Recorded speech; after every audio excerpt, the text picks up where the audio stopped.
High guides, আমরা এখন তাজপুরের সেই গতকাল যেখানে এসেছিলাম সেই জায়গার হোটেলের বিদিকা রিসর্ট। খুব সুন্দর ব্যবস্থা।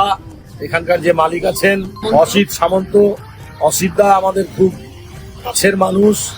অসিতদার এই হোটেল, আমি ওনার সঙ্গে কথা বলে এসেছি এবং আপনারাও এসে দেখবেন এখানকার যথেষ্ট সুন্দর। এখানকার স্টাফের ব্যবহার খুবই ভালো, সুন্দর ব্যবহার।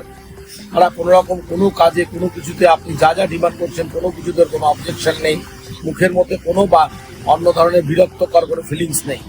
আচ্ছা দেখুন, এবার হোটেলটা দেখাচ্ছি।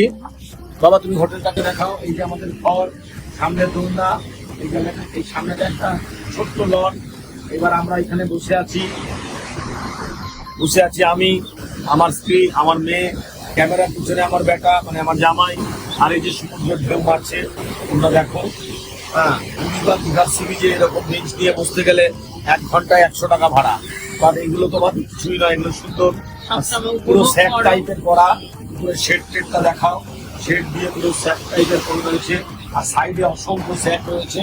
মাঝখানের দিকটায় এই অসিতদার হোটেলে সব থেকে দৃষ্টান্তমূলক সিদ্ধান্ত নিয়েছেন উনি।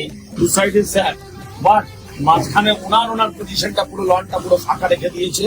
এটা কাস্টমারের জন্য, যারা হোটেলে আসবে, যারা থাকবে তাদের সুবিধার্থের জন্য সুন্দর সিঁড়ি করা রয়েছে। সিঁড়ি দিয়ে নেমে সঙ্গে লাগানো সিঁড়ি আর লাগানো সমুদ্র। এটা অপূর্ব মনোরম একটা জায়গা, অপূর্ব সুন্দর সিস্টেম, এনজয় করার মতন জায়গা। আপনারাও সবাই আসবেন। আর এই ব্লগ 5 এই চ্যানেলটা আপনারা সাবস্ক্রাইব করবেন, শেয়ার করবেন, লাইক শেয়ার করবেন, কমেন্ট করবেন, ঠিক আছে?